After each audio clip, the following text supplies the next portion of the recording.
Hello, we're looking at part 4 of the first half of Act 2.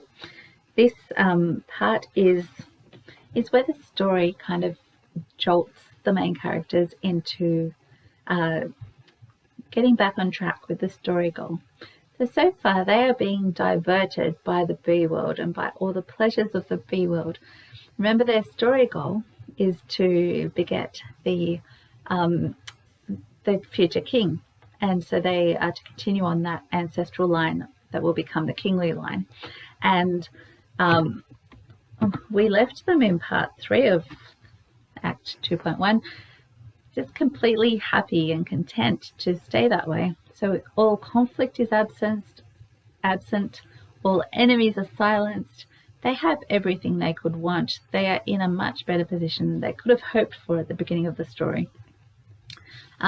So they have what they want, but Ruth and Naomi have forgotten what they need.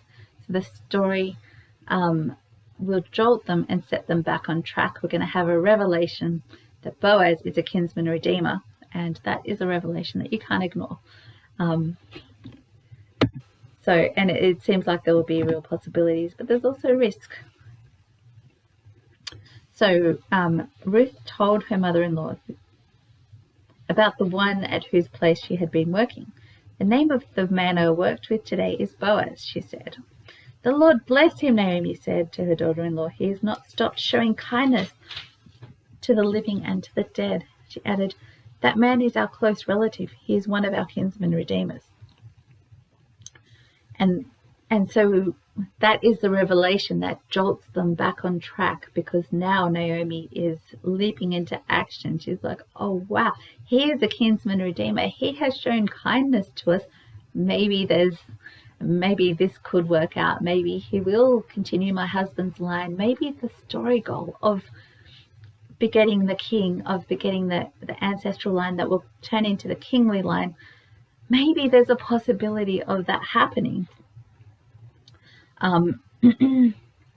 Then Ruth the Moabitess said, this part's interesting, and I'm going to read into it a little bit, but here again we have Ruth and the Moabitess, showing she's a foreigner, said, "He even said to me, 'Stay with my workers until they finish harvesting all my grain.'" So I'm reading into it, but I think there may be a sense that she feels like he may be a possibility too, that she feels like maybe he's interested in her as her husband's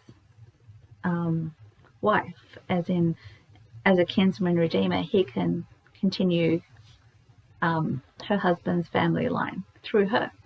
So she has found favor with him. She has been accepted as an Israelite, and maybe he will also accept her as her brother's wife to continue on along her husband's family line. So Naomi says to Ruth, her daughter-in-law, "It would be good for you, my daughter, to go with his girls, because in someone else's field you might be harmed."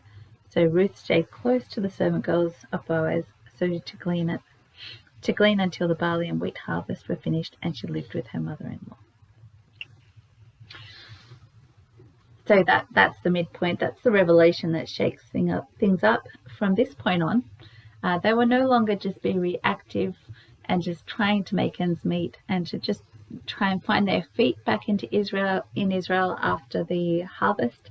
But from this point on, Naomi's going to spring into action. She's going to be a woman with a mission. She's going to try and get her family line back on track. That is part 4 of the first part of Act 1, and we are moving into the midpoint, the great testing. There will be a lot of risk taken, and but it's a call that can't be ignored. So this is the call that will get them back on track.